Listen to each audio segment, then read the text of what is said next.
Today's birthday biography is on Lucretia Mott. Join us as we explore the life of this abolitionist, women's rights activist, and social reformer. Since its birth, the United States proclaimed liberty as a founding principle. Yet, in the early 19th century, millions remained enslaved. Women were excluded from political life, and moral authority was often claimed by institutions that resisted change. Lucretia Mott did not seek power through office or violence. She challenged injustice through conscience. With quiet conviction, she became one of the most influential moral voices of her era, shaping abolition, women's rights, and the language of equality that still defines modern reform. Lucretia Coffin was born in 1793 on Nantucket Island, a community shaped by Quaker values and maritime trade. The Society of Friends, commonly known as Quakers, emphasized spiritual equality, moral responsibility, and disciplined self-examination. From an early age, these principles formed the foundation of Mott's worldview. Educated at a Quaker boarding school, Mott later became a teacher. It was there she recognized a contradiction that would shape her life. Women were paid less than men for the same work. In an era when unequal pay for women was subtle, normalized, and systemic, Lucretia Mott recognized the injustice and refused to accept it. By the early 19th century, the United States was expanding rapidly. Economic growth was tied directly to enslaved labor. Religious institutions debated slavery, but often avoided direct confrontation. Mott's moral framework, grounded in unwavering abolitionist convictions and a belief in universal equality, left little room for compromise. After marrying James Mott, a fellow Quaker and committed abolitionist, Lucretia began speaking publicly against slavery. She was soon recognized as a gifted minister, known for clarity, restraint, and moral authority rather than emotional appeal. Mott was not alone in her fight. She worked alongside prominent abolitionists such as William Lloyd Garrison and Frederick Douglass, forming a network of reformers who challenged the nation's conscience. These alliances strengthened the abolitionist cause and helped bridge the movements for racial and gender equality, making Mott a vital connector between different strands of American reform. Mott's activism extended beyond public speaking. She aided fugitive slaves, supported anti-slavery societies, and accepted social isolation as the cost of her moral consistency.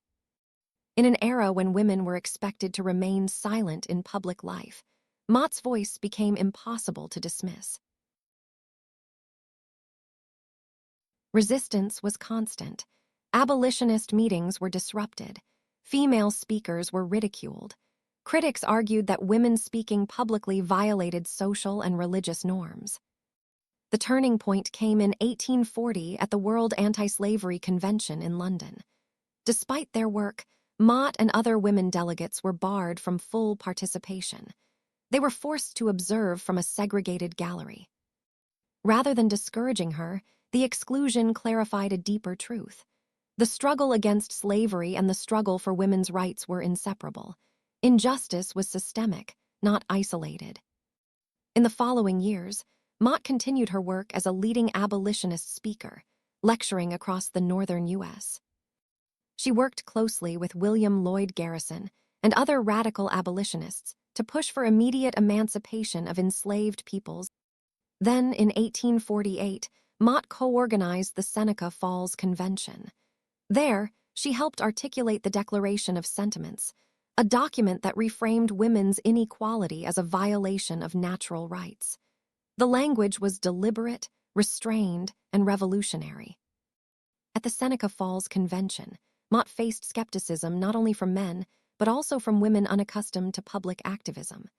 When asked why she persisted despite ridicule and exclusion, she replied, "I have no idea of submitting tamely to injustice inflicted either on me or on the slave.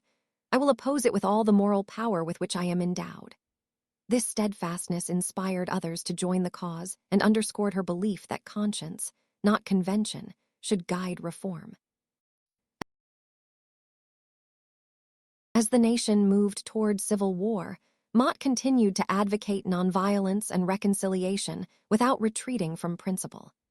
After emancipation, she supported Reconstruction efforts and argued that freedom without civil rights was incomplete. Unlike many reformers, Mott did not withdraw after early victories. She remained active into old age, addressing education reform, prison conditions, and racial justice. Her presence was steady, measured, and influential rather than dramatic. She died in 1880, having lived long enough to witness the abolition of slavery, but not the full equality she envisioned. Lucretia Mott reshaped reform culture in America. She demonstrated that moral authority did not require force, spectacle, or domination. Her leadership style influenced later activists who viewed justice as a discipline rather than a moment. She helped establish women's rights as a legitimate political cause. She expanded the moral vocabulary of abolition beyond sympathy into obligation, and she proved that sustained conscience could alter the course of history. History often remembers movements by their loudest moments. Lucretia Mott reminds us that endurance matters more than volume. Her legacy is not a single victory, but a framework for principled resistance that continues to guide reform movements today.